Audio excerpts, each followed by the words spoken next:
एक छोटे से गांव में एक बहुत पुराना और रहस्यमयी पेड़ था।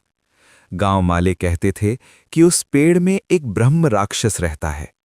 दिन में तो सब कुछ शांत रहता, लेकिन जैसे ही रात होती, उस पेड़ के आसपास अजीब सी हवा चलने लगती और डरावनी आवाजें गूंजने लगतीं। गांव के लोग उस पेड़ से दूर ही रहते थे। लेकिन एक दिन गांव के एक गरीब किसान रामू को किसी ने बताया कि अगर वो उस पेड़ के नीचे सच्चे मन से पूजा करे तो ब्रह्म राक्षस उसे धन देगा। रामू बहुत गरीब था, उसके पास खोने के लिए कुछ भी नहीं था।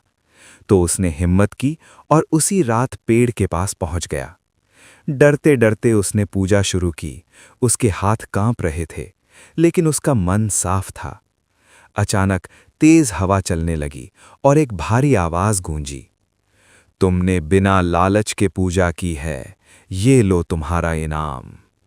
रामू ने जैसे ही आंखें खोलीं, उसके सामने सोने, चांदी और हीरों से भरे 7 घड़े रखे थे। रामू खुशी से झूम उठा, उसकी किस्मत बदल चुकी थी। अगले ही दिन पूरे गांव में ये खबर फैल गई। अब हर कोई उस पेड़ के पास जाने लगा और जो भी सच्चे मन से पूजा करता, उसे भी धन मिलने लगा। कुछ ही दिनों में पूरा गांव अमीर बन गया। लेकिन धीरे धीरे उनके दिल में लालच भी बढ़ने लगा।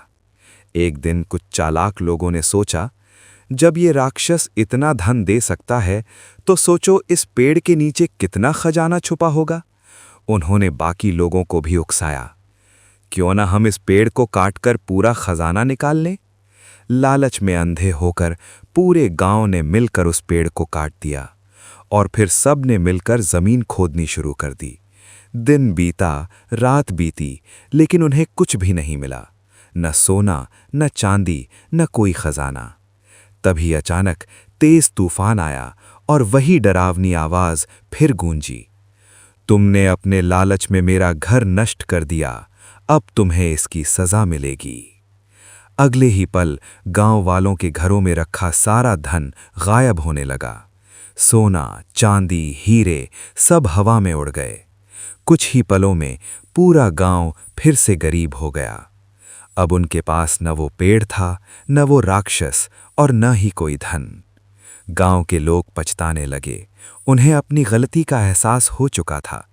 अगर वो लालच न करते तो शायद आज भी खुश और अमीर होते। इसलिए कहते हैं, लालच इंसान को अंधा बना देता है और बुरी लालच का अंत हमेशा बुरा ही होता है। सीख, जो मिला है उसमें संतोष रखना ही सबसे बड़ा धन है।